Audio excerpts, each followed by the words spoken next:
Hello everybody, this is Airsoft Customs. Today we have a nice and brand new G&G PDW15 AR. Yesterday we output some content which we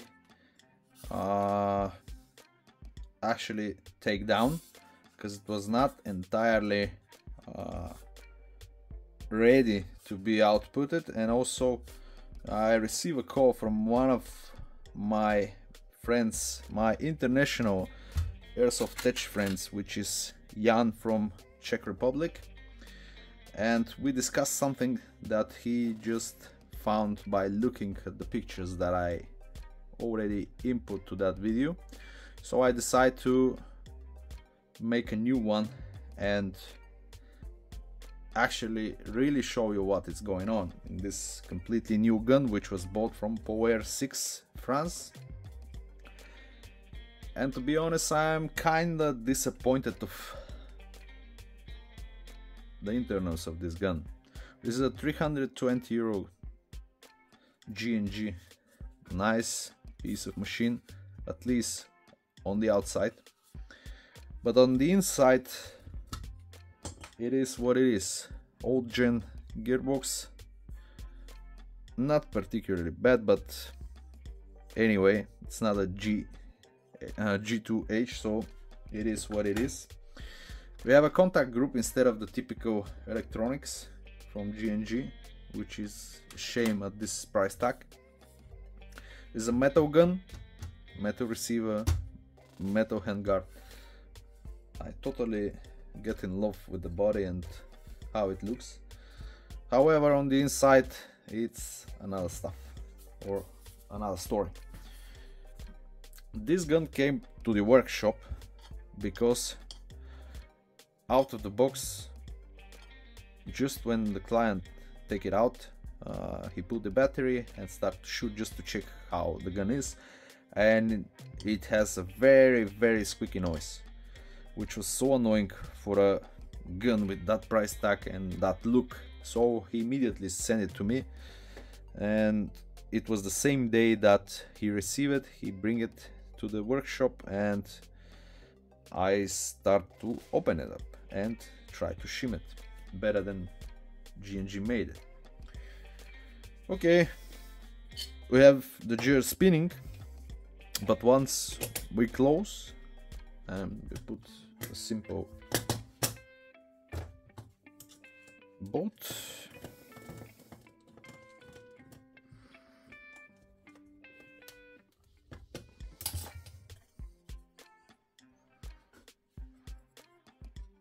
take a look how much force I am applying, and everything is spinning till one point, till here.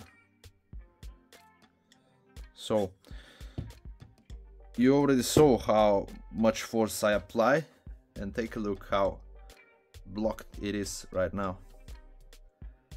I'm trying to input force to the gear so it can rotate, but instead of that, it is the force that I apply, it's lifting the whole gearbox because the gears are jammed.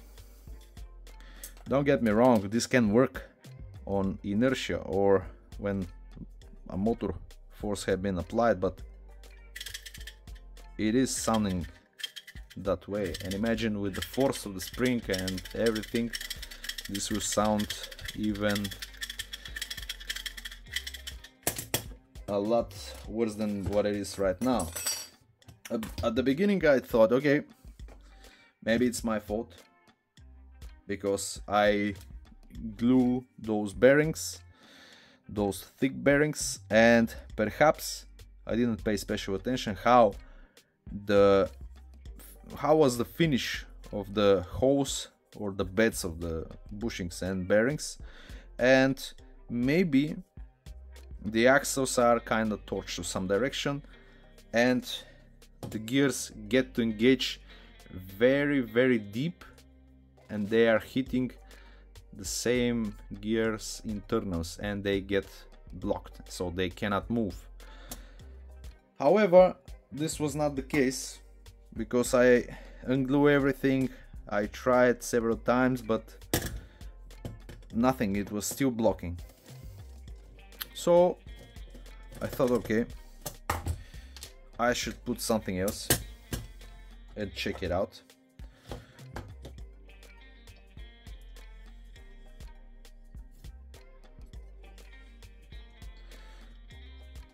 And I decided to put a simple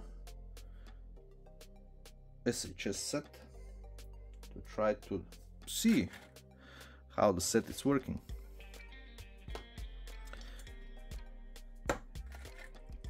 Lower shim stays there.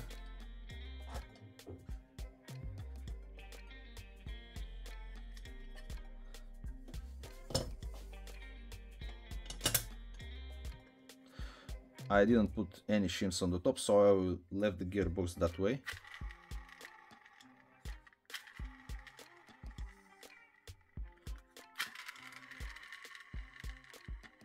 So everything is perfect.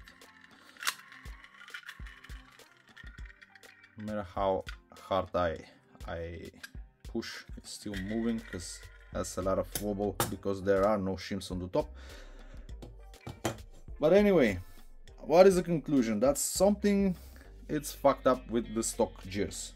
And this is a completely new gun, which is annoying me so much because somebody had paid just 320 euro and the gun, it's coming like shit, even that it's new. But okay, let's see what is the issue. And this issue is the thing that somebody at the factory left behind. Can you see the profile of this teeth? I mean of this gear. Let me just see if I can manage to.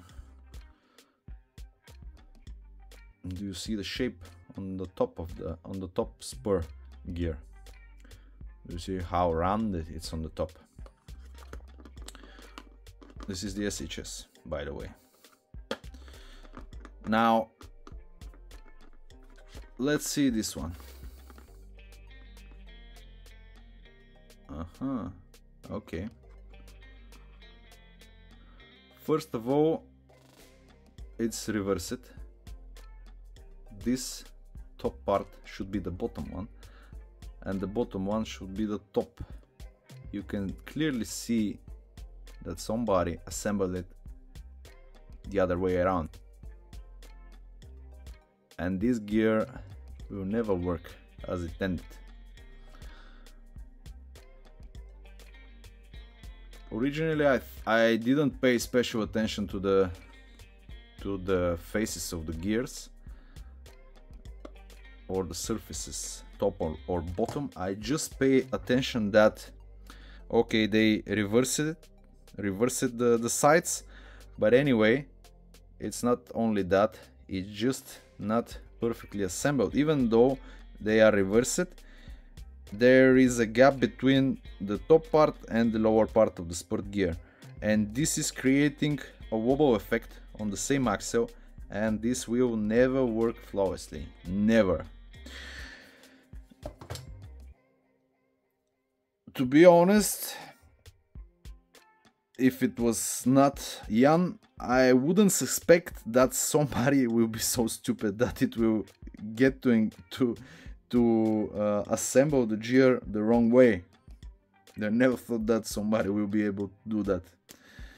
But anyway, it is what it is. It happens that way. So let's see if we can manage to show you how you can repair it on your own. Let me just grab some things.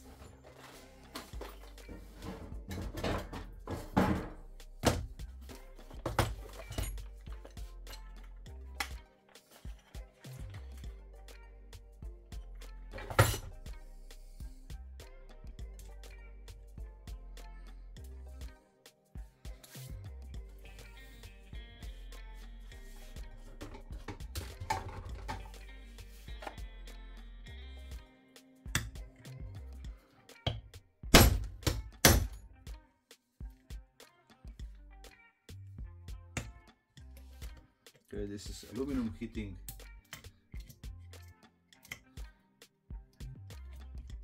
On the axle, so it is more soft material, so it will not damage anything.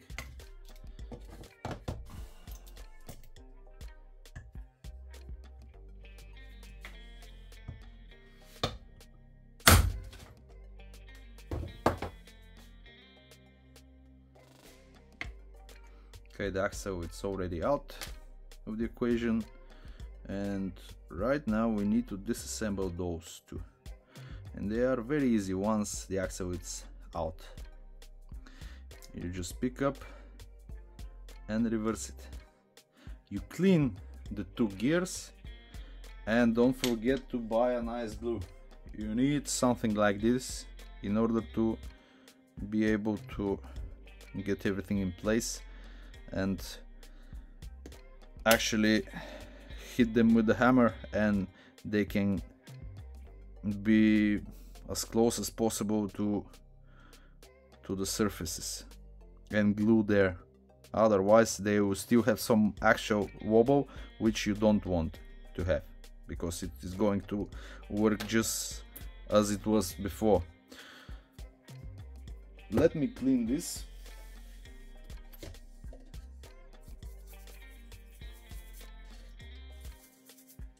And try to glue it for you.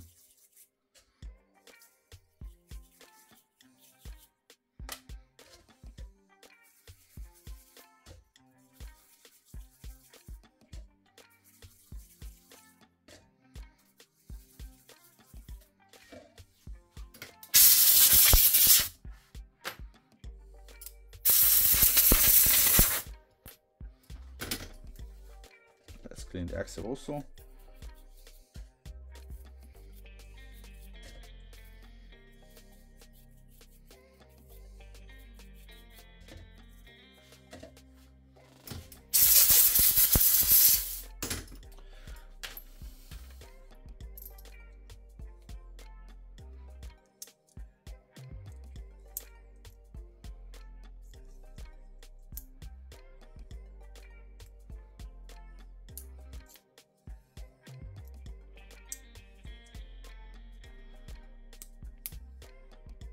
Usually the gear should look like this. You see the rounded edge on the top? So it must be like that and not how it was. Let's separate them and glue them.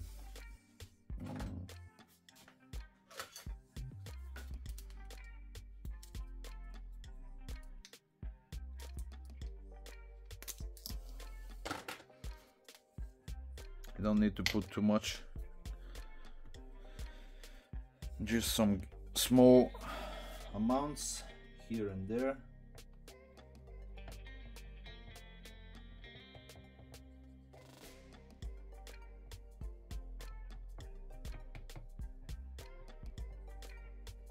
That should be enough. It's not much, but it doesn't need too much.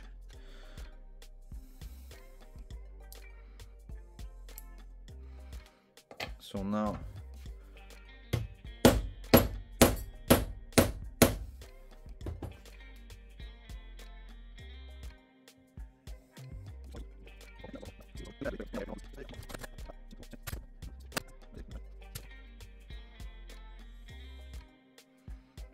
don't know why I cannot get this axle to move down. Maybe I need a bigger hammer.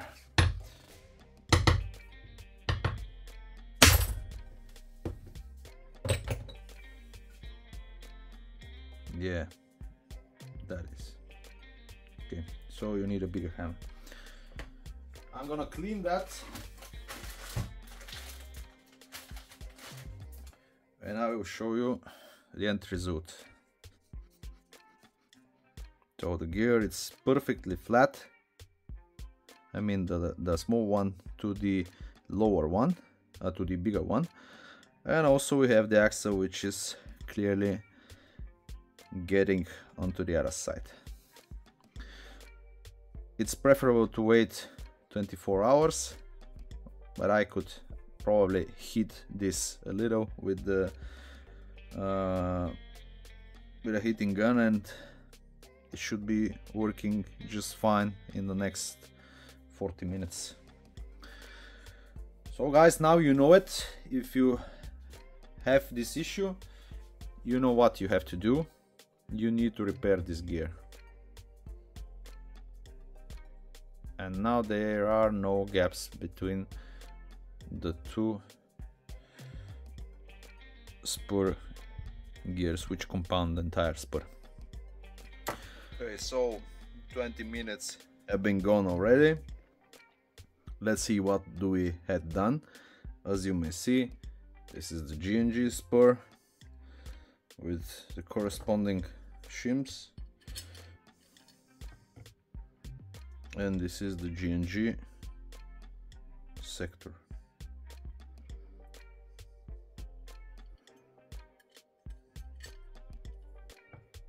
Let's spin that shit.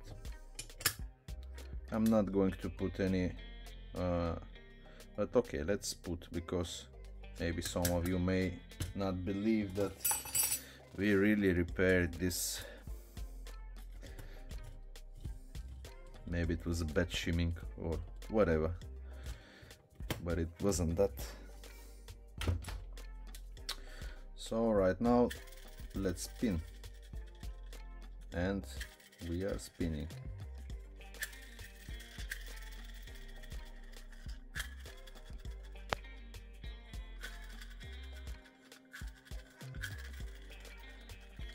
You may see how it sounds. It sounds a lot better. There are no jammings. I will show you.